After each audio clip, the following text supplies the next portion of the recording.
Let's get ready to rumble!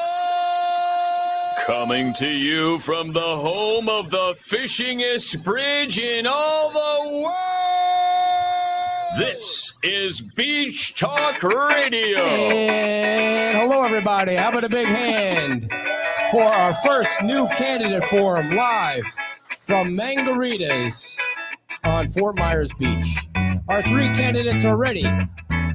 And before we introduce our candidates, we're going to let everybody know what the format is. We've pulled names out of a hat for the order for introductions up to 90 seconds. Or was it 1 minute? I've already forgotten. I'm getting so old. What was it, 90 seconds or 1 minute? Okay, we're going to do 1 minute introduction and then 90 seconds for the answer. We're going to keep everything in order. And if anybody from the audience here at Margaritas has a question, just come right up here. We'll put you on the microphone so that everybody watching at home can hear what you're saying. And if anybody that is watching on the Facebook has any questions, you can just type them in the chat box. Okay. Dear, your hair looks lovely, as it always does. How about a big hand for my wife's hair, everybody? Without Kim's hair, we would have nothing. And by the way, this is the 4th anniversary of the show that started exactly 4 years ago at Table 23 at Pete's Timeout. After Jean, does anybody know who the first guest was? She is here tonight, if anybody knows. Jackie is correct. Big hand for Jackie.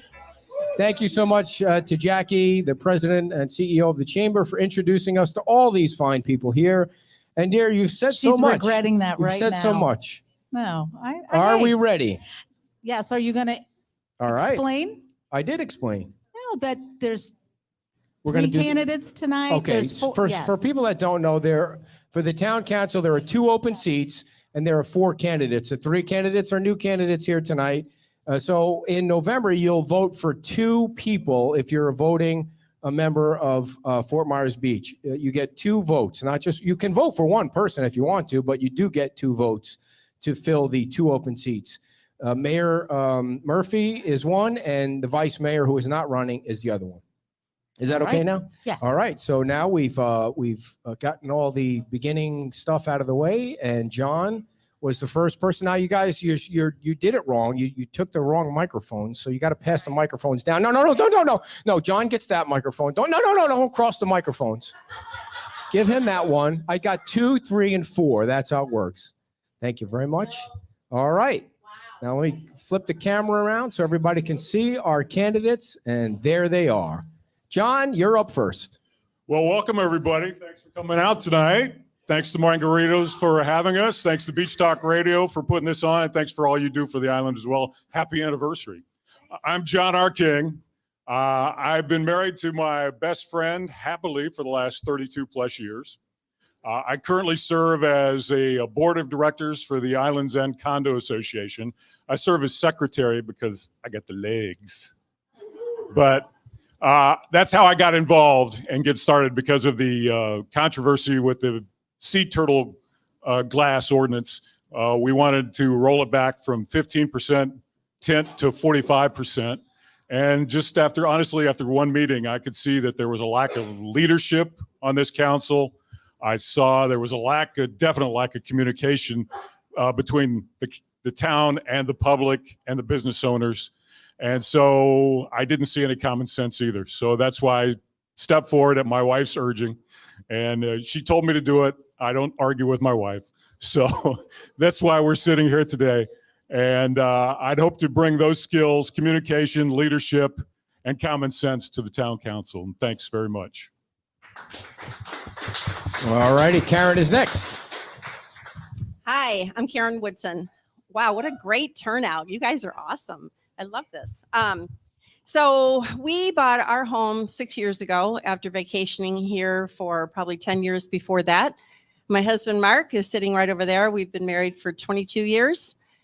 He is 37 years Air Force, military, retired. Thank you for your service. So how did I get involved? I mean, I jumped in with both feet. I became, my first was Friends of Lovers Key. I'm the vice president of operations for that group. I'm on the Fort Myers Beach Friends of the Arts. I'm part of the ambassadors for the chamber. I'm also sit on the LPA and on BORCAB, which are extensions of the town council. So when you're involved in all of those different facets and you learn a lot and you learn good things and you see a lot of things that need to be changed. So never in a million years would I thought that I'd be sitting here running for town council. This is not my thing, but here I am because I love this island and we need some change. We need some leadership. We need. Thank you, Karen. Oh. Sorry. What? I was just getting going. I'm on a roll. Patrick, you're up. Thank you for the. I got the red. I'm the first one got the red thing. The light didn't work for a minute or You two. know It was what? kind of unfair. Right. I know. I think We're on your side. Don't worry about it. Yep, absolutely. My name's Patrick Romko. Thank you. And I've been a resident here at Fort Myers Beach since 2018. I've lived on the north end for most of my life here at Fort Myers Beach. I'm around. All the business owners know me. A friend of most of all the businesses. Spend most of my time. I am a single man. I am dating a young lady. However, I am single. I have 2 children, 22 and 23, Michael and Shaylee. And I'm a teacher. And I do this because that's how I wanted to end the last 20 years of my life. You know, we all have careers and we all have this stuff. And I always wanted to be a teacher, but I could never afford to do it. So today, that's what I do. I'm a teacher. But I want you also to know that this isn't a full-time job, it's a part-time job. But it takes a full commitment to be a member of the town council. And that's what I want to give you, is a full commitment to that. And I want to say thank you for the opportunity. And I appreciate you learning who I am and the values of how I will govern. Did you practice that at home? Because it was exactly 1 minute. So that was superb. Thank you. I went so to the much for lights. that. All right, so the way the format's going to work is I'm going to ask the first question.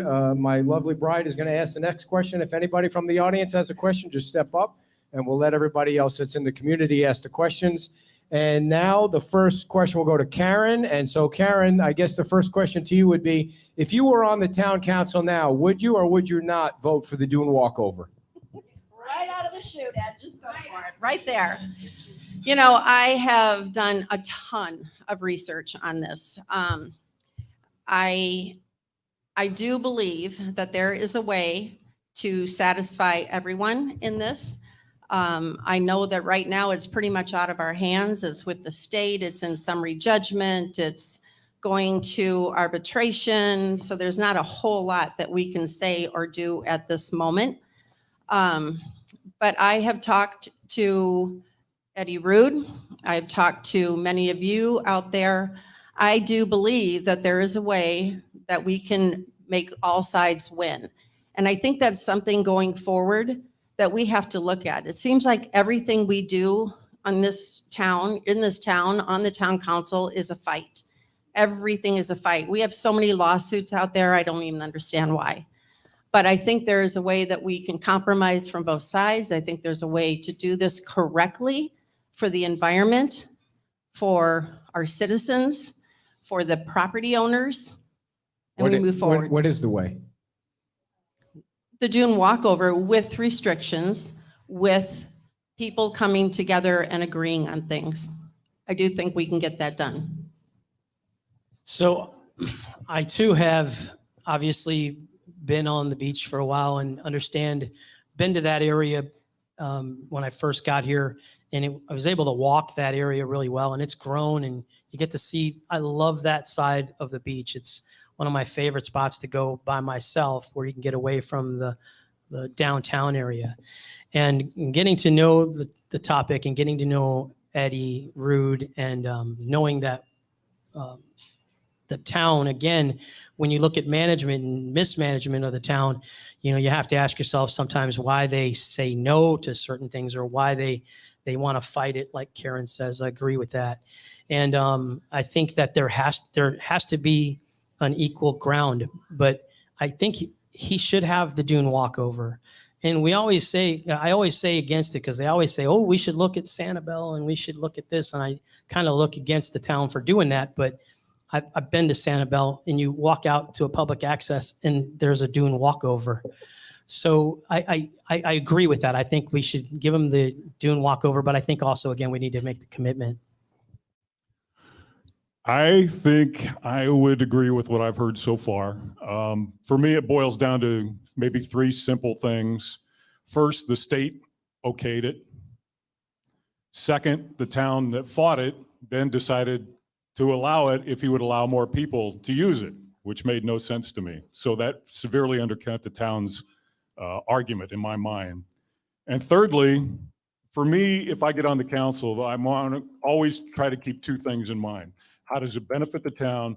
How does it benefit the taxpayers? I've asked and received how much it has cost since the argument began. As of June 23rd, the town has spent over $105,000 in legal fees to fight this. Plus, we've had to buy a $300,000 liability insurance policy in case the town loses. They had $200,000, but that wasn't going to be enough. So to me, it's a simple slam dunk of yes, let him have it. Okay, what role or responsibility does the town have in creating or developing workforce housing? And if you were elected, what would you do to fulfill that role? So workforce housing, I think you have to look at the need that's going to happen, especially with Margaritaville coming in, the amount of people that are going to have to be here. I have friends of mine that have lost their rentals and heard about it, the workforce, how much they need to have a place to stay, but they've lost their annual rentals for the supplemental rentals. So how do we do it is the question. I think buying property and maybe working with outside organizations, working with many other, the county, and maybe looking at other models so that way you can develop something, if not here, maybe off the island. For me, I think it's something that we're not going to be putting money towards as far as budgetary, but I see us working in partnership with people at the county or businesses to remove roadblocks that like rezoning, if that's a necessity, or something as simple as that. But I don't think it's something that the town should be spending anything on with their budget, but use your resources to connect with the county and the businesses. Yeah, I agree. I mean, I don't think that we need to be in the rental management business and property management business. That's not the town's place. However, there's a lot that is going on in Lee County to push this forward. We need to build on relationships in Lee County. We need to partner with them. We have the 7 miles of this island that to deal with. Is it going to be on here? Is it going to be over in San Carlos Park? Is it going to be just within walking distance or bicycling distance, whatever it may be? But we need to partner and we need to move forward with the experts. We do not need to get into the middle of it.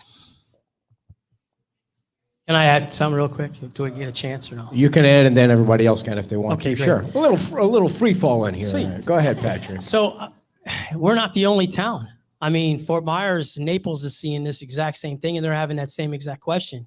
So this is not a small town issue. This is a huge issue. And you can tell just by the amount of workers in Lee County itself. But I just think that it's something that the town needs to work with other townships and other counties. Anybody else want to, or if anyone has a question, just step on up. What are you doing there? I have a question first before you. Somebody. Okay, here we go. Oh, Greg Skasny, everybody. All right, I have a two-part question. One is I would like to know each of your opinions of our town manager and the job that he's doing. Second, I would also like you to comment on our adversarial relationship with the county and how you would try to change that, or if you would change that. Well, being that there's really two questions, those are two different questions. I don't want to rush you through both. So, John, take the town manager question first, and we'll go through, and we'll go back. We'll start with Karen on the second question. Thank you, Greg, for stealing all of our questions. Go ahead, John. The tough questions. I'd have to remove Roger from his position. I think it's time to move on. For me, it began when he interviewed for the job and he said he'd bring everybody together and he'd communicate. And he's been a failure on both of those, especially just as recently as with this beach renourishment issue. He gave less than 48 hours notice for something as important and as much money is going to be spent on that. Just kind of slid it in there so nobody really knew about it. And that's not a way to operate. You bring everybody in and sit them down and listen to their concerns and try to address that. So that's it for me. So I come from 35 plus years of human resource management. That was my corporate life. And the one thing I know for sure is we cannot cut off our nose to spite our face. We have a lot of projects going on right now. But when you lose credibility within your constituents, you're starting from -10 to even to get to 0. I don't think he can get back to that. I don't think he can ever gain that credibility again. But I also think that we have to know what is the talent out there. We need to understand what our marketplace is, where we're driving from. We need to get the right talent in. And I know there's another year or whatever on his contract. We need to take that time to understand what our needs really are, to look for that, to search for it, and then be smart about it for our town for replacement. You can clap. You can clap. So right off the bat, I just want to say I've had run-ins with Roger myself. I've personally had some negative feedback on that sense. Just through COVID, trying to pay a bill was pretty much forced off the property and threatened to be arrested because I was trying to pay my $25 bill. And but the reality of it is that how did the town council not evaluate him properly and thoroughly? And then how did they stand up there and say he's doing a great job? That bothers me, because if you listen to the people in the room who's clapping when they said that, and listen to the three of us, we're telling you that he's not doing a great job. But why say that I think the mayor is the one that actually said it best. He's doing a great job and we should give him more money. How many people believe that? There you go. So, thank you. Rough crowd here. By the way, you guys, should he finish his contract, John, or before the contract ends in 2024? I'd like to take a look at the contract and see how much it would cost to remove him. But I mean, we live in paradise, people. You mean to tell me we can't draw the top talent? All we have to do is do a Google search of the best run small towns in America, and you've got your candidates right there. You bring them down here, you pay them what Roger's making, or maybe a little more. I don't know, but you'll have somebody that's wanting to spend some time here and build bridges, not build fires. Karen, anything else on that? Just that I come from a place of honesty and common sense, and everything seems to be smoke and mirrors. And I certainly don't appreciate that for our town. Not even close. Last thought on that, Patrick? I think we should start looking. So in November, I think we should start looking. I think there's some other councilmen that think the same thing. And one of the suggestions I would add is that there's plenty of people that manage towns 3 times to 100 times bigger than this that would take a pay cut to come and work here, because that's what we offer here. So we need to look for the best of the best. Yeah. Well, we could have been podcasters in much bigger cities, but we decided that we wanted to take a pay cut and come here and hang out with everybody. New York's here. missing out. Much nicer people here. Who started that last, John? I forgot already. John. So Karen, Greg's second question was about the relationship with Lee County. So how do you fix that, or what's your thought on that? Well, I think I've already touched on that in my answers before. We don't have a relationship with Lee County, at least not a good one. And that's something that has to be changed. I have had a couple of conversations with Commissioner Ruane. I was with Ray Sandelli, Commissioner Sandelli the other night, talking about just this exact thing. I think it's it's really sad, in some ways despicable, that we don't have a relationship with a county that could help us in so many things and have a give and take and a good relationship and positive and be on the cutting edge of everything Lee County is doing and quit living in isolation. Yes, we have our own town and that type of thing, but we can gain so much from partnering with Lee County, everyone that they partner with Sanibel. We get so many ideas. We are not the lone wolf. Oop, I just got a red light again.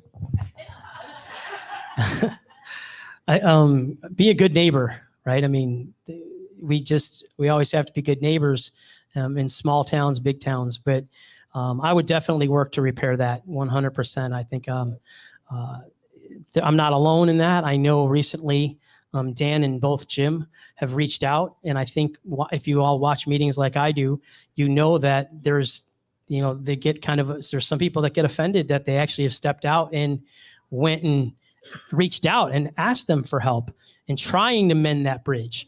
So if anybody's against mending the bridge between the county, I think you have to ask yourself, why? What kind of character does that bring to this town? So I just think we need to understand that we need to go forward and we need to leave the past behind. And we got 3 qualified people up here that want to do that. I think this is where Karen and I agree on a lot of things together. We've been proactive, both of us already, with trying to reach out to the county. I too sat down and had a conversation with Commissioner Sandelli. And then we had the pleasure and the privilege of meeting Mike Greenwell before the governor appointed him. I think he's going to be a tremendous asset, and he likes the beach. And he's got the background of having lived here since he was 5 years old. So I've also reached out, and we'll have, and then this will come up later, I'm sure, but I'm going to be sitting down with the sheriff to discuss community policing and the homeless situation here. So I've been trying to be proactive and not wait until I get on the council to do things. And, it didn't take long. Again, it was probably the first meeting I attended to see that there was an adversarial relationship between the town and the county, and that's not good, and that's not healthy. All right, I'm reading a question. Well, I'm reading a question from the group here. Okay. So, and you'll know it's not me. Being a beach family with a child going to the beach school, Bay Oaks, and playing Little League, BoardCab is suggesting a large hike for residents to pay for access to the pool, rec center, and ball field. How are we supposed to stay family friendly if you price young families out?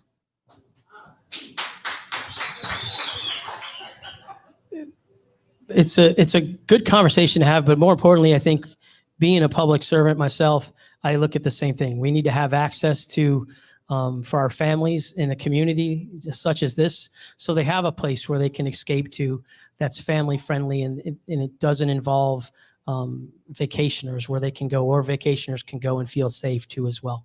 So it is strange that it just happened, and I understand that they haven't done anything for making a change in 15 years. And I understand that it's a huge increase. So it's an understanding that maybe there are also programs to help parents with families that might not be able to financially afford it to get some sort of financial assistance programs, which we didn't talk about. They didn't talk about having. So I think if we go that route and we do increase that, which could bring us up to the standard of 25 to 40 or maybe 50%, where depending on that. But anyway, I got the red light, so I'm just going to stop. My turn. I'm very disappointed in the huge increases already. Some of them are 600 to 1,200% increases. Just because it didn't get done in the past doesn't mean you have to make all up in one fell swoop. It was just a couple months ago, and hopefully this will come up in other areas as well, but the town manager said they could provide the same level of services with no millage rate increase.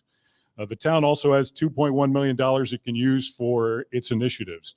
And also in June, Roger said, and I quote, "The town is growing in financial strength. We are confident that we will have a good financial base to carry us strongly through the next several years."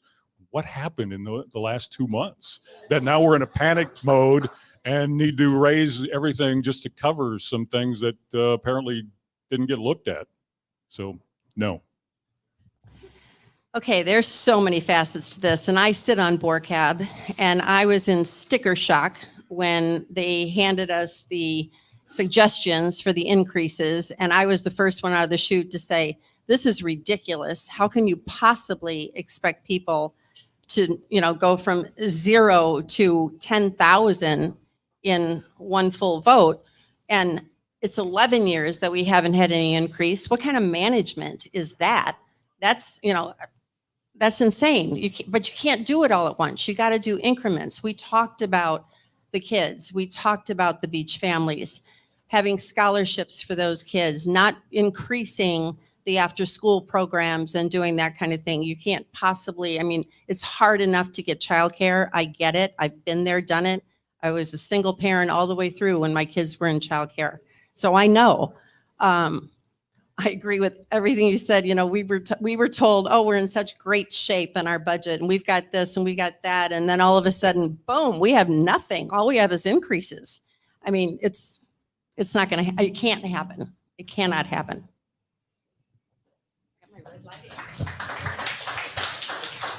I have a question for you three. My husband and I live on the south end of the island, and south side Chicago too. So anyway, go Sox, Cubs, never mind. I know. Well, I'm just answering. My question is, how are you going to handle the homelessness situation on this island? It's not getting better. It's getting worse. When we first moved here 4 years ago, we thought it was mainly at the north end of the island. Now that Santini has stopped their ability to or pay for security, they have now started to move down to the south end of the island, the quiet end. And I know personally and have caught homelessness living under the bridge on San Carlos. What are you going to do about it? I'm sorry, but we're not a place for that. John, go first. I go first? Okay. Well, I told you I'm already going to sit down with the sheriff. And I think an increase in staffing with police officers or sheriff deputies down at this end, at least 4, maybe 5. And I'll tell you what, if the budget is such a concern for us, there are federal dollars out there that will help alleviate the cost of adding those officers. I'll ask the sheriff if he's willing, because that's where it has to come from, if he's willing to submit the proposals to the federal government. The government, feds will pay 75% of the salary. That leaves the 25% either between the county and us or all of us, but in the long run, we'll get more people, we'll save money, we'll get situations addressed, because in the last 2 weeks, it's been embarrassing.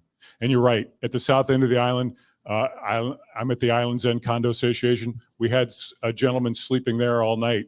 And we have, with the airline schedules the way they are, people are coming in after midnight, and it scared the heck out of them because it's turtle season. There's less light. And now we've got people sleeping in. It's not good.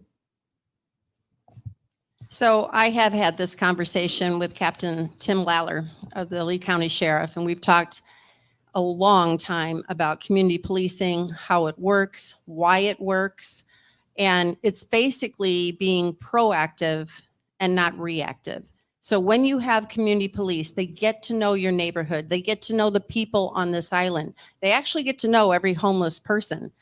And one of the things that Captain Lawler said and pointed out to me, which I thought was really interesting, is like you have 4 different facets of homelessness.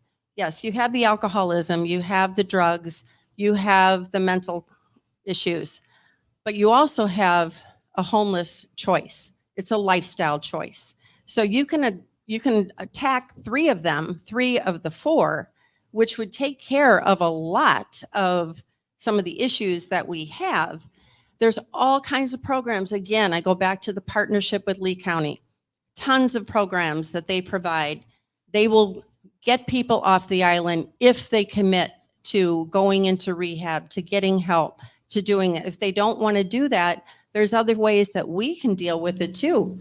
Maybe quit serving them dinner every night. Maybe, stop all the Thank you. patronizing of it. Oh, God, I got the red Patrick. again. How does that work? Well, I think you're cutting me short. Wait, I gave you a little leverage. Yeah, I gave you a little I think 10 you're extra cutting me seconds. short. That looks good on you. I think I gave you 10 extra seconds, Karen. Go ahead, Patrick. Thank you for asking that question, and I think it's a large concern for anybody who lives here, not just on the south end. You're just seeing that now. I've lived on the north end for the last 4 years, and then and it's an everyday issue here. I've come to Margaritas a lot. I come down here to the town center a lot, and I've physically have helped officers remove and help them keep people away from situations with the homeless. The fire that almost started here from a homeless person a couple of years ago. I consult Dan Kime, who, if you don't know Dan Kime, he's a resident, closest resident, the only resident here on the square. And he was a sheriff here for 30 years in Lee County, and he just retired. And he was the sergeant who managed the beach for the last almost 15 years, give or take a couple. But his suggestion in where you look at it is it has to be proactive. And if you go back to the community policing and we have people, or we use, if we don't have community policing and we use the county sheriff, where we end up, run out of time, hold on, where we end up having a proactive approach to it, as opposed to right now they currently have a reactive approach. And that's where we need to go. Thank you. Real quick, who should be the mayor in November? I do vote for Dan Allers or Jim Adderholt. Karen? Dan Allers, mayor, Jim Adderholt, vice mayor.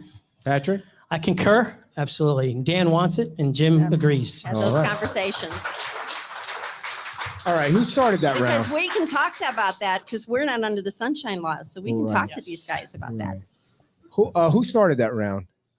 Okay, John. So Karen, if you were on the town council now, the town of Fort Myers Beach is in the, like, there's 300 and something municipalities in Florida, and in the 10, like up the 10th or in the 10 or below in terms of millage rates. If you were on the town council now, knowing all the projects that the town wants to complete, would you vote for a millage rate increase? No, I would not. She's getting so angry at me. I'm going to. No, it's all right. We're going to red. start over. Okay. Go ahead, Karen. Okay, now I have my time. Thank Okay. you. Gosh. No, I Well, would we not. know one thing. She's not going to be a flower if she gets on the town council. Go ahead. Now you got to start the timer over Okay. again. 'cause you took my Okay. time. Wow. I'm not coming to any council meetings when you're elected. Go ahead. All right, for the third time, no, I would not increase the millage rate. I think just like in our own personal lives, we have budgets. We have to save for things. We can't do everything at once. And by increasing the millage rate, what does that get us? Oh, so we're increasing the millage rate. Oh, and we're increasing all these fees. Oh, and we're putting in electrical, hookups for cars. And we need to prioritize. We need a plan. I pulled a strategic plan, and the last strategic plan that I could find, I don't know if this is complete or not, but the last one I could find for the town was in 2017. That's 5 years ago. And I can tell you that there's a lot of things on that strategic plan that are still being talked about today. So we need to prioritize what we want. We need to live within our means. We need to live with the budgets, know that costs are going up on everything. So what can we do first, second, third, fourth? So I recall a couple meetings ago, right before the break in the summer, when the evaluation process was happening, and they were talking about how well and how good the town is going forward, and they credited that to Roger and his servitude. The reality of it, though, is he put a list together, a long laundry list that day. And he said, this is the things we want. This is what we want. This is what we want. They went through this whole laundry list. And I said it on Ed's show right after that. I said, I have a laundry list too. I got a car I'd like to buy, a boat I'd like to buy. And I'd wondered if you guys would help me pay for it. Please, right? I mean, I think we need to look at that, fiscal spending, and we need to make sure that we do it. So I say absolutely not, because definitely it was something that wasn't even on the table 2 months ago.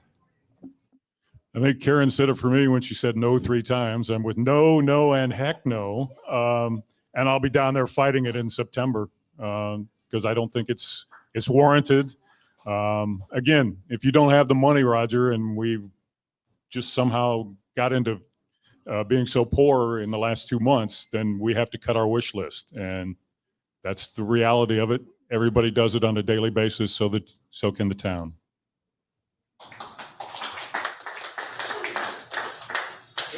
Hi, I'm Annie. We're new to the island, so we're just here to learn about the 3 of you and kind of figure out who's the best fit from our perspective. And so a lot of the things you're talking about, I don't even know what you're talking about, like the dunes. Nobody explained that, so we don't know what you're talking about. But I would love to hear what you think about Margaritaville.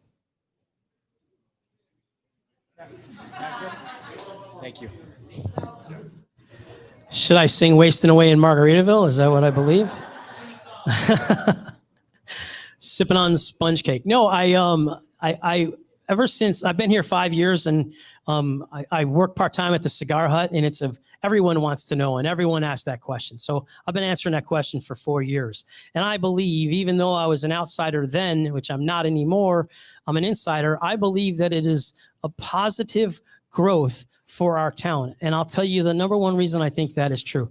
And I say that is because in the off season, the businesses and the employees need to maintain their jobs. I don't think people understand it, that it's so hard to hire employees for 3 months of the year.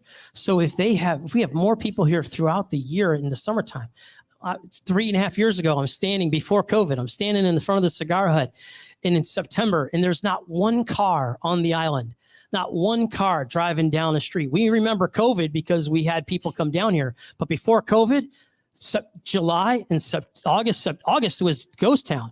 September, ghost town. So that's why we need Margaritaville here. So I'm 100% for Margaritaville. I'm with Patrick. I grew up in a small business. My grandfather took a risk and started that, and it stayed in the family for over 50 years. So that's where my heart lies. But I'm also a pro-business person. I look at that as a huge magnet that will attract people and let everybody like Margaritas and Pete's Time Out and all these other businesses will be able to see the benefit of that. I thank Tom for taking the risk. I thank all the business owners for taking the risk. It's not easy to do, but it's going to be a diamond on this island, I think.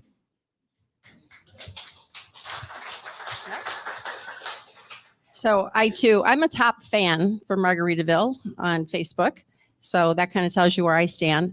But I think it goes beyond Margaritaville. I think Margaritaville is the first one out of the chute that we're going to this whole new restructuring renaissance, as Jim Adderholt calls it. But we're going to be facing this with a lot of other properties on this island coming up in the next 8, 10, 15 years. And we have to decide, what do we want this island to look like? We have our culture. We have our look, we have the things we like, the things we don't like. So what is that going to be next? What's going to happen when, let's just say, Lani Kai doesn't exist as Lani Kai anymore? But what's it going to look like? What's gonna happen if you look at Red Coconut? That's a bay to beach property. What's going to happen if those people retire and the family doesn't want to take over? What's that going to look like? What do we want it to look like? And who are we going to go out and search to pull into our island? That's what we need to start looking at, is growth, but managed growth, redevelopment, and culture. All right. You want to go first? Kim's going to ask one, then you're next. All right, so you guys have been talking a lot about budget and all of that stuff. The town's finance department coordinates all budget activities of the town's government, including preparation of the proposed annual budget, revenue oversight of the 5-year capital improvement program. Now, I took this from their website, so there you go. Currently, there is not a finance director. So there's 4 people on staff, but there's no finance director. Would you guys be in favor of them filling that position? I'm surprised it hasn't been filled already, but which I think reflects, again, on Roger and his abilities. because he's the person that hired the former person, and they lasted, what, 5 months? That's a poor reflection on the town manager and that it's not been refilled at this point. It's just, and now we have, what, a public works director that left? And again, no backfilling yet. What's going on there? So that's hastens, in my mind, another reason to find a new town manager. So I agree. I mean, yes, I think we need a finance director. There's no ifs, ands, or buts. I don't think that I want Roger to be the hiring manager of that finance director. So I think you can, branch out to the people on the town council. I think we have to look at a lot of different things. I sit on LPA, and we got the budget for the town manager's budget. This was a couple months ago. And it was just line items. There was no detail to it. There was no background to it. We asked for it. We never got it. That's not budgeting process. That's not a finance curriculum of any way, shape, or form. So yes, we need to replace and we need to hire a finance manager. We need to have a bigger forum looking at the candidates than just one.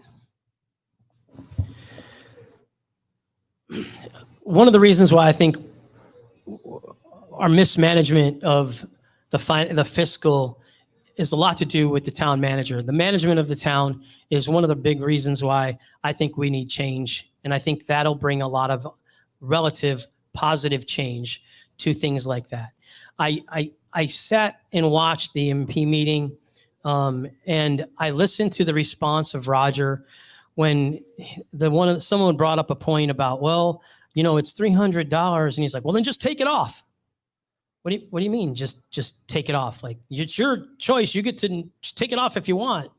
Well, I don't agree with that style. If we had a finance manager, we'd say, okay, let's look at it from a professional perspective. Let's relook at the budget. Let's take those line items. Let's sit down, and we'll have the finance manager who can be held accountable, instead of just saying, yeah, well, if you don't like what we're doing, just take it off the budget.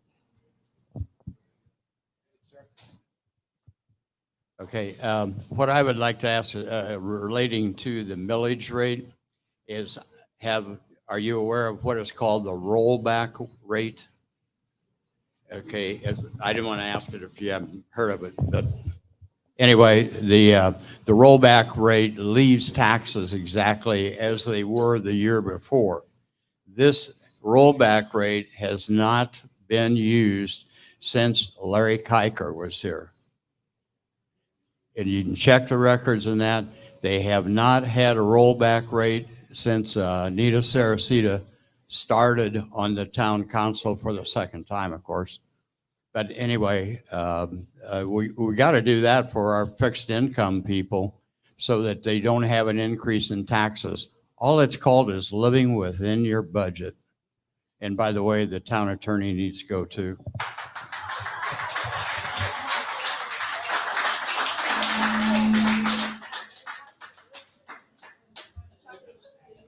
Chuck has lived on this island a long time, and he's seen a lot of things. So I would tend to agree.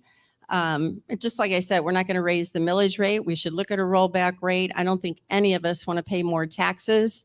And we really, really need to start looking at priorities and budgeting and become responsible, fiscally responsible for our town and for our people. We can't just look at all the visitors and the tourists that come in, and they bring a lot of money to us. Don't get me wrong.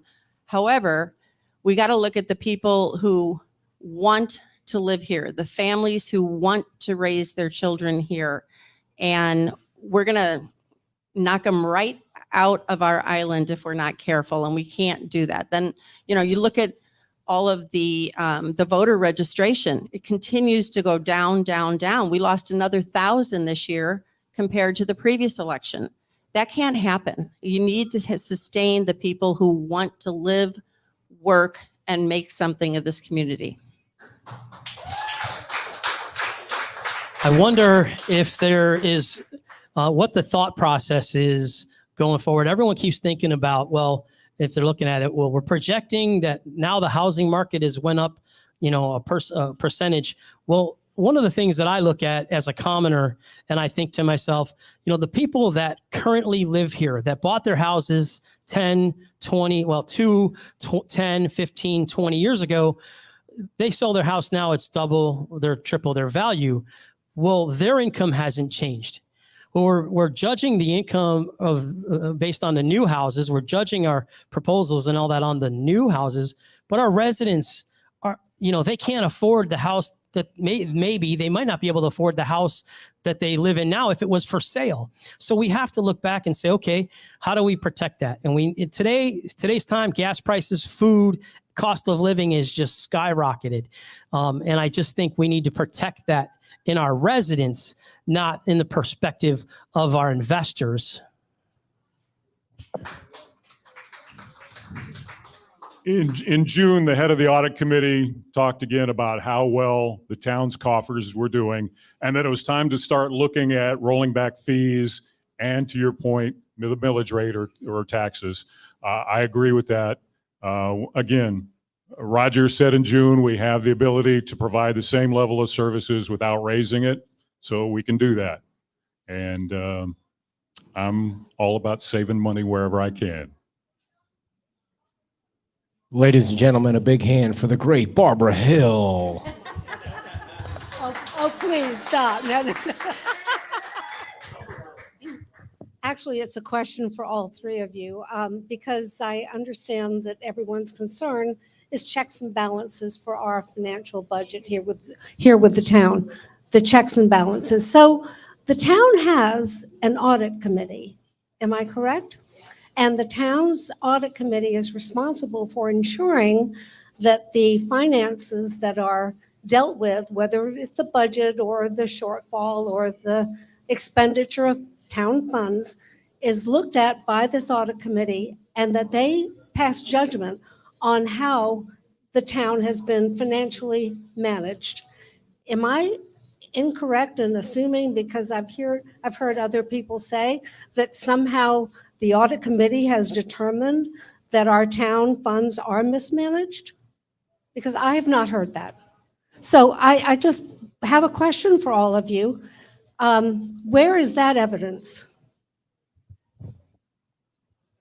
Thank you, Barbara. Patrick, you're first. Well, I understand the question, but it's kind of the last part of the question. Where do we stand on that? Or are you asking us, do we believe that they're not being given credit? Can you just maybe focus that?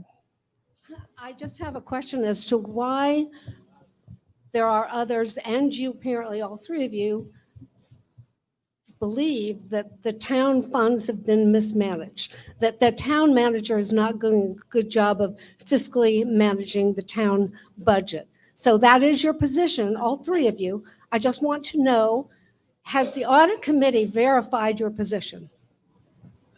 For me, the answer is no. Well, okay. And you? I don't know that I ever said that the town has been financially mismanaged, because I just told you that the audit committee said the town coffers were so full that it was time to look at cutting fees and rolling back tax increases. I've never said that. I said it seems like in 2 months that the town manager has done a 180 from we're so wonderful up here, but now we're down here poor and we need to raise fees and sock it to everybody.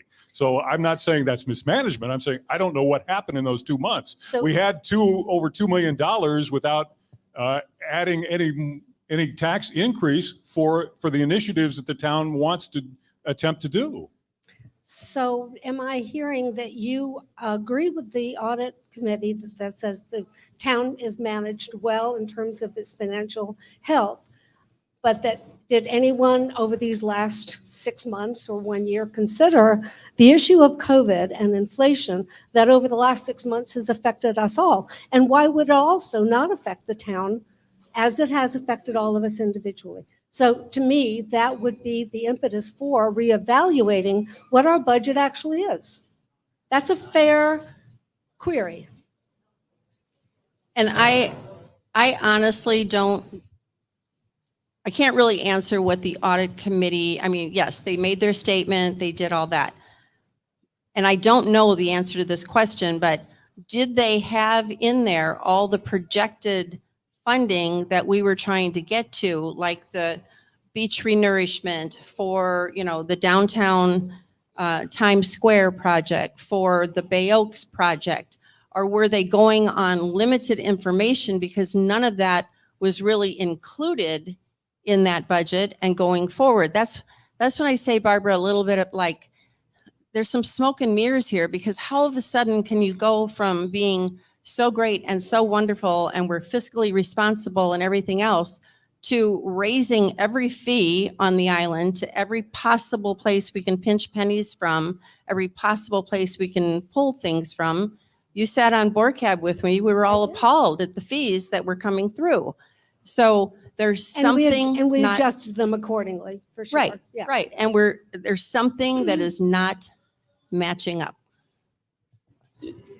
Just to, as you asked me a direct question, I answered that. But I think one of the reasons why we talk about the situation we're having is because it's a slap in the face of when the day he was getting evaluated, he was stating that the town's finances are top notch, the best they have been in years, was publicly spoken. And then 2 months later, we get a budget to say, hey, we're in dire straits. We need to raise everything up. So it just puts up a red flag. And I have to ask the question, is that good management or is it mismanagement? Well, and so thinking about the audit committee, are you questioning the capability of the audit committee to pass judgment on the financial health? So you're questioning the audit committee's expertise or their ability to properly investigate? I'm not questioning, again, not anybody. What I'm questioning is, in 2 months, how do we go from being so wonderful in our financials to now we have to increase fees, or increase the millage rate? We can provide these services, but now we need to do this. It doesn't balance to me. Just like when your gas went up.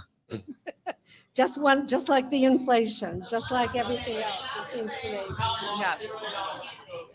Yeah. My understanding too, and I don't think they have replaced the two people. We have a shortage on we've added them now. Okay. But during the time when we went through the audit, did we have the right number of people? So I don't know where the information came and went through. I'm not blaming the audit committee, not in the least, but an audit committee does with everything, the figures and financials and everything that's given to them, and they can request documents, and then they base the audit on what they receive. So I can't say anything that I'm like they're mismanaging or they're doing anything like that. I would never say that. I don't know. But it is definitely a question mark when we've gone from here to here in the matter of months. Let me answer this real quick. But so the audit committee is managed by the town employees. They're directed by the town employees, right? No, I mean, they get the information, they get the budget from the town employees, right? So they get the budget. They have to evaluate that. They also, if they have questions, have to go back. The line items alone, when I look at the budget, the line items are just specific line items. Do they get those details? Do they ask those questions? I don't know the answer to that question. I'm not on that committee. That would be worth an investigation, since you're now, trying to campaign for these positions. That would be a good question to ask. One other, am I understanding that all three of you are for the dune walkover? Is that correct? The dune walkover. Record for being for the dune walkover. Yes, I am. Okay, and you? I am. Yes. Thank you, that's all. Ladies and gentlemen, the great Barbara Hill. That's why I would never take the microphone away from her. It's nice to see somebody else make somebody squirm other than me. It was very nice. I actually listened to the audit committee's meetings over and over again. I'm not sure why. And I just want to say, I just want to read what their purpose is, just so we're clear, because I think there's been a little confusion. They serve in an advisory capacity to the town council in the selection of an auditor and it is the auditor that conducts the town's annual financial audit. They receive the audit report and present it to the town council and for other purposes as directed by the town council. So I just want to, clear up that they are an advisory board. They're not doing the audit. It is something that the town contracts out with. They have a role in choosing the auditor, and they present the audit to the town council. I love when you're so official. You got to make sure everything's official and everybody understands everything. Ladies and gentlemen, the great Jane Plummer. Thank you. First of all, can I get a hand count of those of you who are registered to vote on Fort Myers Beach? Good. Okay.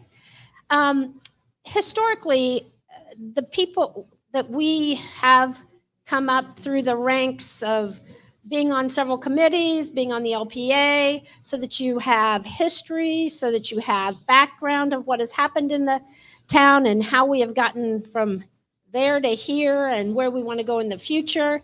It gives you a lot of history and, mistakes that we made and that we don't want to make them again. I know that Karen is on a lot of committees already, but I'm just wondering how you think that will help you, and the two others who are not on committees, where are you going to get your knowledge from? How are you going to have a basis for what these questions mean to this community? Where's that history? All right, because I don't know where we left off last, we'll just start with John at the front here and We always go with height. I actually qualify for not even having been on any committees, because all you have to be is a resident for a little over a year. So I'm a registered voter. I live here. I qualify. I have the ability to think and ask questions, and I seek input from everybody. I've been getting a lot of input from folks that have called me or emailed me about where I stand on things. And I've reached out to others to just find out, again, like you've talked about, what is the history? And so I'm a lifelong learner, and I'll continue to learn. So I hope that answers your question. I don't know. I think there's a huge benefit to being on multiple committees. I made it my mission to get to know about the town, the community, the people in the community, what the hot buttons were, what was working, what's not working. I think I run the full gamut from being on Friends of Lovers Key with the environmental issues, and then I'm on BORCAB for our family and recreation and school. I'm on the LPA. We are the listening arm. We are the recommendation arm to the town council. I will say that it has helped me immensely to understand how the town systems work. People who have vested interest here that you can talk to, that have history, that you can get all kinds of knowledge from. But there's a process to everything. And I think unless you're ingrained in those processes and understand how everything works, it's hard to move through and get things accomplished without that knowledge. So I have to say that I'm a resident of Fort Myers Beach and have been for almost 5 years now. And I'm an active resident. I'm also a very active member, a citizen. And just as most of you who are not on committees, but we still have a voice. We still have a choice. We still don't like what's going on. You can look at my emails and you can see that I email the town council all the time. You can look and see my text messages and my phone calls to them because I'm an active member of the community. As an English teacher, I literally have 17 and 18-year-olds who tell me they're never going to vote. And I say to them every day that they have to become active members of the community. So here I sit as an active member of the community, knowing quite well how a committee works because I was in the Boy Scouts as a scoutmaster for 30 years. We have committees in other ranges. When Stephen Light, who owns the Cigar Hut, hired me on part-time, he explained to me that he once ran. And he said, well, if you want to run for mayor here, this is the way you have to do it. You got to get on some town councils and you got to show your horse. And I'm like, well, what about being a citizen? Because that's what it says I have to be, a resident. Okay, so turning now to turtles and lighting, 15% or 45% tint? Steve Johnson. I am first. I have to go with the 45% with responsibility of homeowners, of condominium owners, of our visitors, of property managers. I mean, there is a way to do this without the expense and the change out and going to 15%. There's a reason the state has it at 45%. Again, I don't know why we always have to buck the system on everything, but I go with 45%. It's hard to govern on pet peeve issues. They're emotional issues, and when you bring emotion into council and to government, it matters. But if you like Karen just said, you got to look at the state recommendations. You got to look at other counties, and you got to look at that. 45% is it, but to incur all those other costs. And I think the town council currently, I know that they're already talking about moving forward. That's going to be an issue before we get on the board to talk about it. And I think just now that we have to know, you need to know where I stand on it. I was against that 100%. And the reason why is just the mere cost of that on the people. It's like getting an assessment for water in Cape Coral of $22,000 because they decided in a county meeting we all need water. So now everyone needs to change their windows because the town council of 5 people decided that they should have put that up on you. Pardon me? So not all of them. Not all of them. Not all. You're right. Sorry about that. You're right. Absolutely. I take that back. But thank you. This is an issue that sprung aboard my campaign. I'm at 45%, but I also believe that you need to enforce it. My wife and I turn off our lights at 9 o'clock at night, and she goes into the spare bedroom and read. I go to bed. So it's treating people like adults. I tell you one thing that's been disappointing about finding out about this was FWC, the Florida Fish and Wildlife Commission, is the one that's been recommending and spearheading 15% because of the science.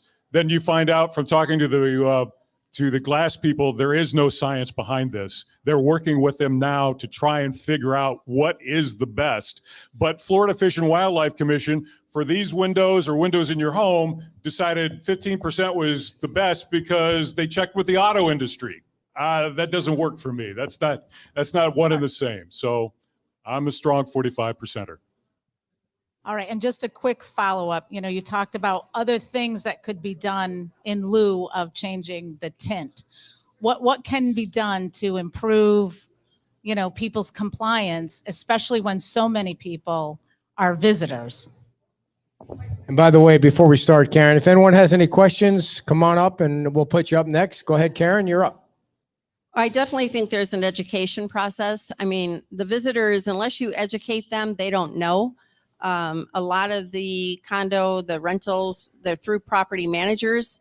I think it's the property manager's responsibility to educate those visitors that come in. We've talked about shades and, even people have talked about power shades and putting them on timers, and those shades go down at a certain time and they come up and, dusk to dawn, that kind of thing. There's ways to do this. There's ways to implement change. But it really does start with education. And I do think that there's, you talked about enforcement of it. We've had a lot of issues with the enforcement, 3 strikes and you're out. I don't know. Where does the enforcement start and stop?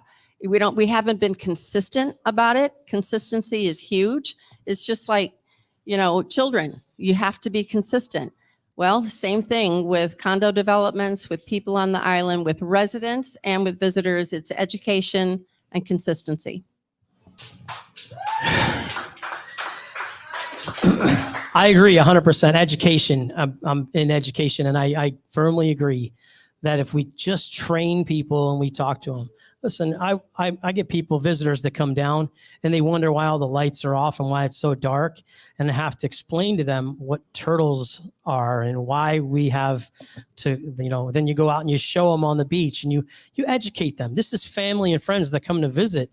We need to do the same thing with our visitors that are not family and friends that are, and I think we're doing a good job on that. We're working on it. I think there are some issues still with, and Ed will show you a picture with, I think was it the other day, there was just another one with lights on. I think the enforcement model of it is hard to do. I think that depending on the time, I mean, there's, especially as it's getting darker as we go through this, but I do think that we just need to, instead of reprimanding them, we find people who are doing it wrong and asking them why they're doing it wrong, and then get them to do it right. If they have shades, we'll do the shades. If we need signs, we put signs. If during that time, we need to maybe put temporary signs up during that time of the year so people know as they walk out on beach accesses, they can see those things where it's specifically laid out with what we need to do. Education, but not just that, making it, it doesn't have to be a year-round education. It can be just that. There are other townships that actually have turtle, what they do is they have turtle education weeks where they educate people and they have it as a public forum.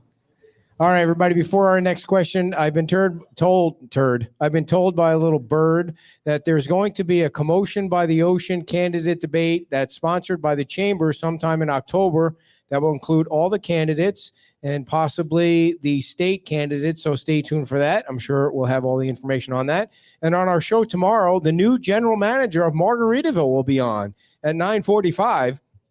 So if you're not doing anything tomorrow morning, you'll want to tune in for that. At 9:45, we'll be at Pete's Timeout. And so, John, who's up next? Who started the last one? Oh, we'll go with Patrick first. So, Patrick, what is the solution to the dark road called Estero Boulevard at night? Thank you. Where's my bell? Go ahead. Before the turtle time, before the lights actually went down, I live off of Widgeon, which is right behind Ascension Church. And I go to work in the morning. Obviously, this was last year. And I go down the street, and from Publix all the way down here, there's 12 lights. 12. That's it. All the other ones are off, and it's not even turtle time yet. You walk down this street here where I work in front of the cigar hut, the lights are not on most of the time. You can ask the owner, he'll tell you. We know they're not on. What's the solution, Patrick? So here's the solution. Turn the lights on. Figure out why. And when you call the town and you ask them why they're not on, they push you around to somebody else. That goes back to the town manager, right? What happens to the turtles that are crushed underneath the cars? So when it comes back to turtles, I'm not going to go back and forth with you on that because this is about the turtle lighting. We can talk about color and getting more lights on it. Just the other day, I don't know if you guys have come down here, but you see where the Margaritaville is. There's a black awning between where the cigar hut was and where Salty Crab is. And at night, try to walk through there at night. I didn't walk through it the other night. I walked around it because it's scary. There's no light there. There's no light. I just think that safety is a big issue. And if we have lights, it's a deterrent. John? Well, apparently the solution is hopefully FPL will get done with their testing in time to provide the adequate amber lights that we need and save us some money in that aspect as well. I'm worried about having all our eggs in one basket. What happens? I thought the testing was supposed to be done in July, and now we're sitting here in August, and now we're hearing it's going to be September. So probably count on October or November or something down the road. So yeah, I don't have a solution, honestly. I do believe that I think it's pretty much been decided it's going to be amber lights. It's just what amber light is going to be happening because that's what was approved by a lot of people that had interest in it.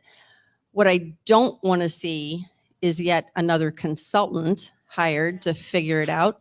We've got enough really educated, good people that have been through it over and over and over again. We can make this decision and we need to make it quickly. We're running into season again. I mean, even if we make a decision, it's going to take another 6 months probably to get it up and going. And that's another season that we're going to be dark. So the faster we can move on this, the better. All right, just one follow-up on this question, John, and we'll go down the line this way. Okay, you can throw it all together. So we know if we get the lights and the town has to pay for part of it, would you be in favor of a millage increase if the town had to pay a big chunk of it? I don't know. I'd have to sit down and look at it. I agree with what Karen said about the consultant issue. What do we have? 6 of them, and we're still not received an answer. If I get on the council, you'll never find me voting to hire a consultant. I'll be looking at other communities, their best practices. This lighting issue is not brand new. There are other communities all in this state Okay, but that we are know, doing something. but we know the county is not going to pay anything for it. So how do you pay for it? I don't know that that's a done deal. What's not true? Well, then Well, she knows something nobody else knows. So who They does she know? said they'll give what, $1.4 million for for the crosswalks, but that was crosswalks, already in the or plan. you can use it however you want to. Come on up, Jennifer. Come on up. Go ahead and we'll finish this and then let's go ahead. So it's not true that the county is not going to pay for it. We just need somebody from council to actually go to the county and come up with a plan and discuss it with them.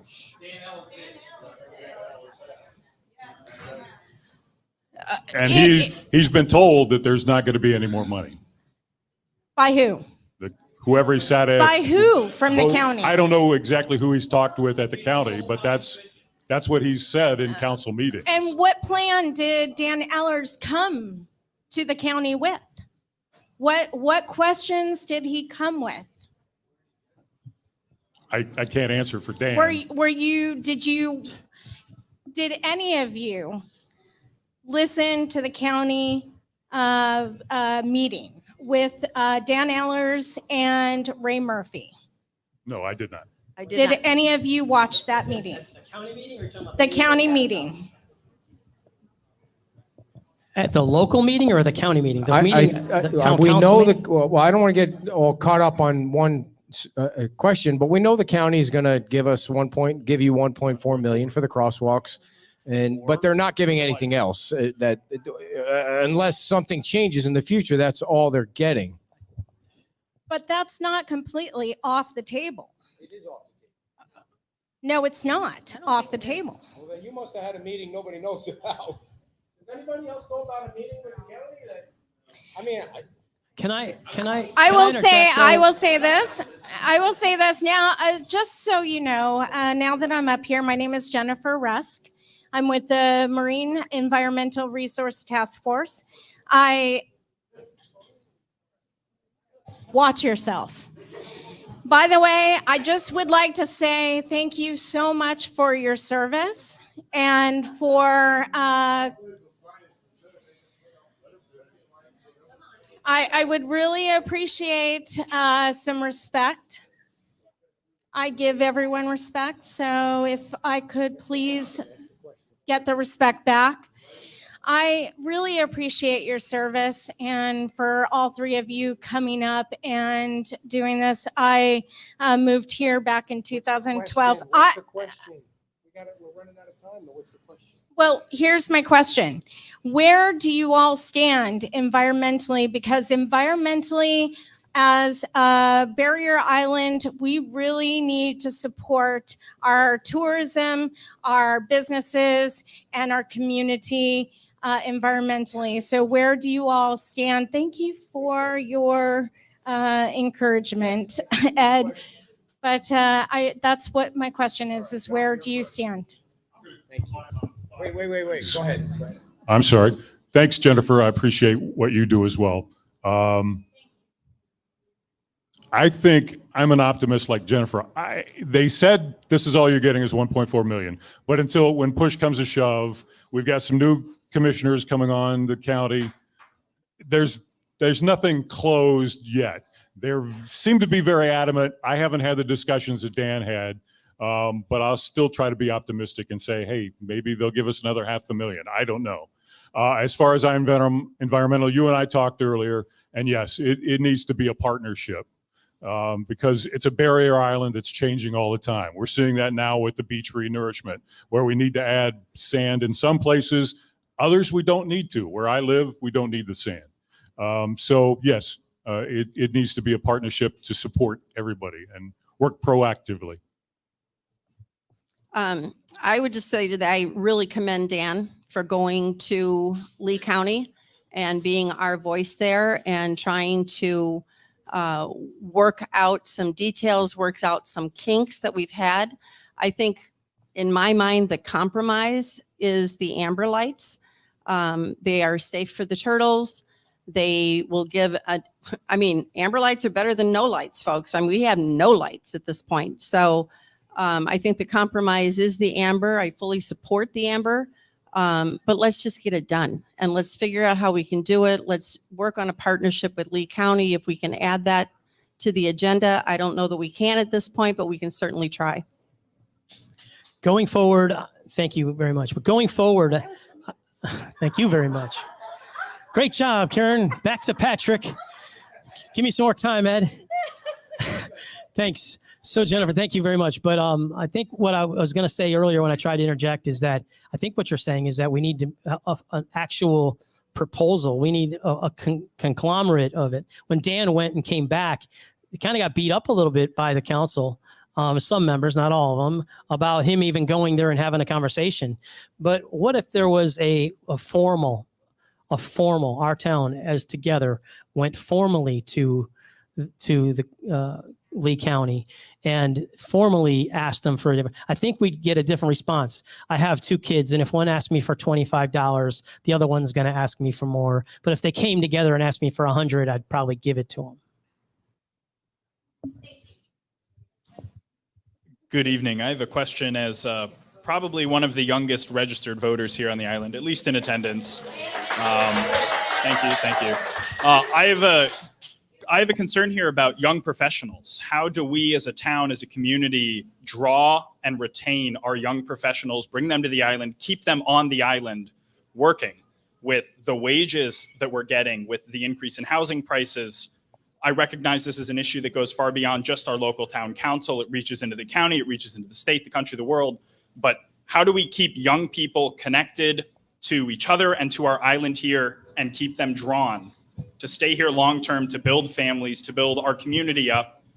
Because right now, I can say I don't have a lot of people in my age bracket that I network with regularly that are here and involved. So if you have any input on that, I'd love it. By the way, how old are you? I am 26. 26. Is anyone younger than 26 in the house today? 26. Did anybody check his ID before he came in? Patrick, you're up first. By the way, I am a young professional. Maybe not that young, but I mean, I'm there. And I think that's kind of how you look at it, right? I mean, I was welcomed here, and people have to give us a chance, right? But that all helps. For me to be up here today, I wouldn't be up here today if it wasn't for the support from the people that I've met, the embrace of this community. I can tell you who I met when I first got down here, and they introduced me to some wonderful people. And I think, that's how we do it, right? We do it by being a community. We do it by continuing the efforts that we have, by not fighting with each other, with not cutting each other down. I think that's the way we do it. I think people need to see that. And once we're already on the map. I mean, 7 greatest beaches, right? I mean, we're doing it. Young professionals need to know that, but they need to know that, they're open for that. And if they have someone young like myself on the committee, maybe they'll be like, hey, this town's hip. Well, how old are you, Patrick? 52. You're not that young, man. Come on. How are you trying to get in his age group by saying that? Come on, cut that out. There's a vote there. There's a vote. You're up, John. I'll honestly tell you, I don't have an answer for you, but I'm willing to sit down with you and work with you and work with the chamber. And this is where I need to learn. So I'm willing to do that. And I'm willing to be an advocate and a voice. And that's all I can tell you. Karen, I'm not going to ask you how old you are. I don't do that. That's totally inappropriate. But you look fabulous, by the way. Thank you. You're up. Again, I pull on my human resource experience, and I know people of your age, the young professionals, it's all about culture and where do you fit in and what are the opportunities. And I think we have to make opportunities. As I was talking about, what is the culture of our island?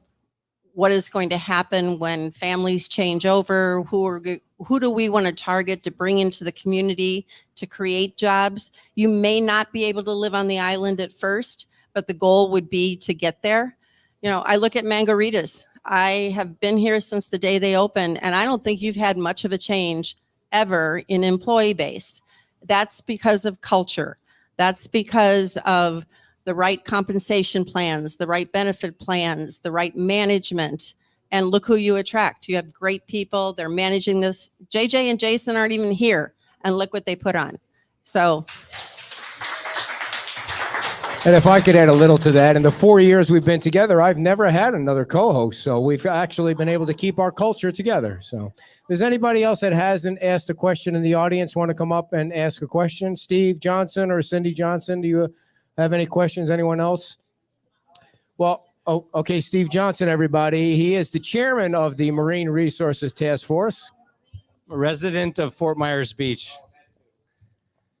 So my question really is maybe more of a philosophical question. As a leader of the community, you need to be a visionary. So you must recognize that things have been developing. Obviously, a lot of these residential homes are turning into short-term and monthly rentals. I think I heard the number was 70% through the newspaper maybe a year ago. But quite a few of them are becoming rentals. So as you well know, Karen, you had mentioned we're down 1,000 since the last census. This community is shrinking. The community are the caregivers of the island. So as development increases, and I don't think there's any disagreement about smart development.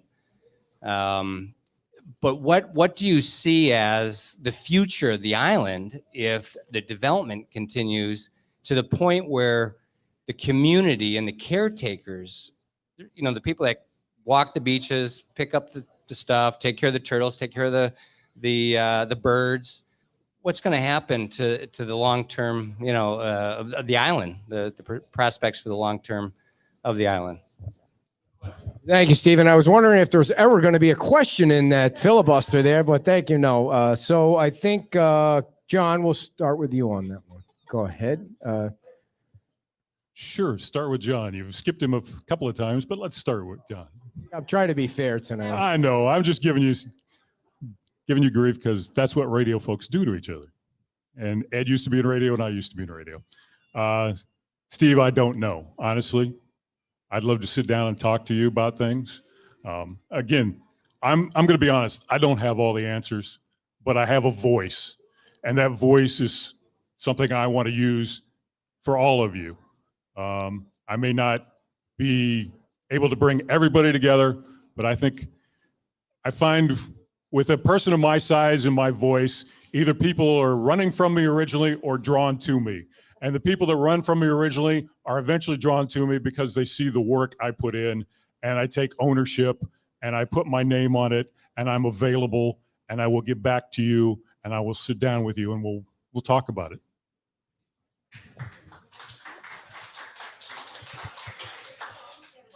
I wish I had that crystal ball. I really do. I look at community. I look at why did we all come here to begin with? We came here because of the beach environment, because of the fun, free, our beautiful sand beaches, our beautiful environment, our birds, our, dolphins. There's nothing that brings a smile to my face more than seeing dolphins jumping out in the water. So I think you have to, I'm just throwing this out there. I don't even know, but could you create a community with our investors? Just like we have a community with people who live here, start creating community with investors, have them see the advantages of what we have here and help us to keep that going, because when we don't have this anymore, guess what? They're not going to have their vacationers either.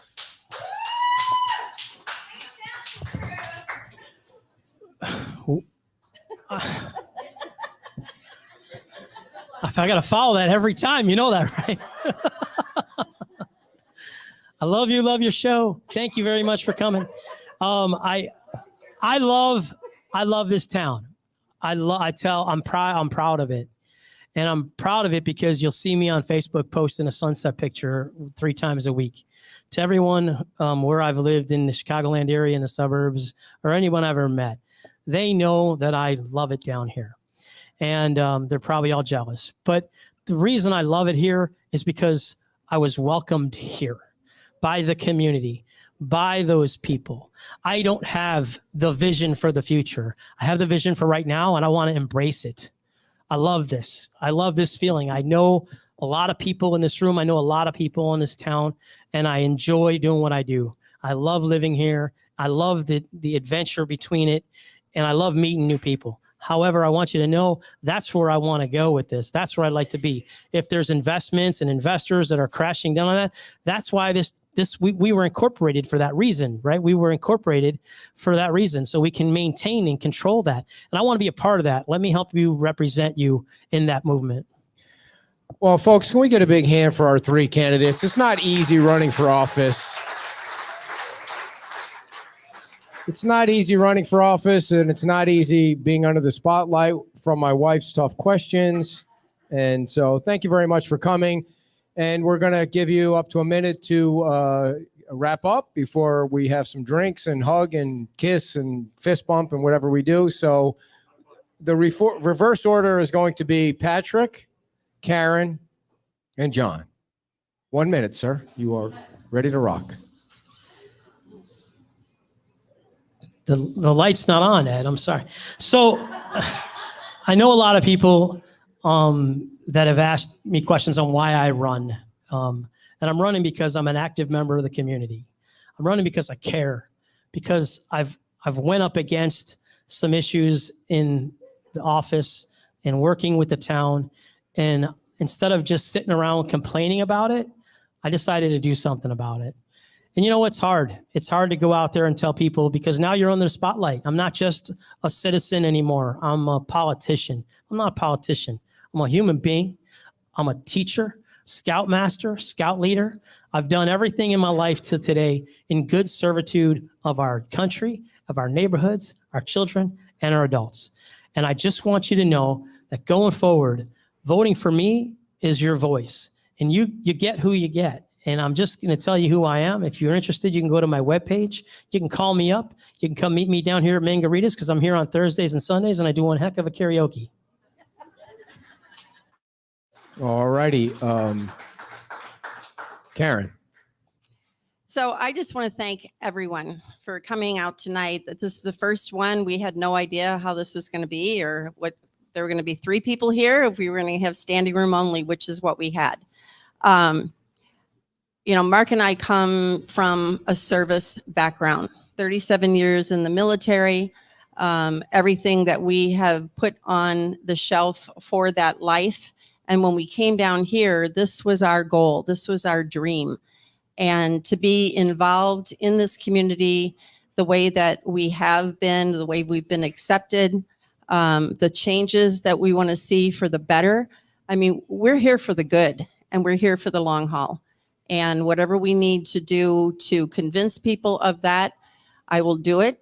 But I will tell you right now, when I make a decision, and I'm a leader, and I'm a very collaborative leader, but I will go forward and I will push as hard as I possibly can. Ask Mark. So I respectfully ask for your vote on November 8th. I'm open to any and all questions at any time. You have all of my information. You can get my information right there, my background, my beliefs. Oh, I got the red light again. Good night. Did you give out, but Karen, to be fair, did you give out your website? Give out your website real fit. Did you give out your website? No, I have a Facebook page. I have a website in development. Okay, I have cool. a Facebook page, Instagram, and I have a lot of brochures and things over there. If you're interested, right. take them. And just for everybody's knowledge, before we get to John, we do have 2 more of these lined up. The second one's going to be at Royal Scoop, in case you like ice cream. And the third one's going to be at Beach Pottery, a little bit off the island. So When is the third one? you'll be hearing all about that. I should probably ask you guys if you could show up to the third one, because that would be kind of weird. So John, you get to wrap it up. Thank you, everybody. I appreciate you coming out, and I appreciate the passion I heard tonight, too.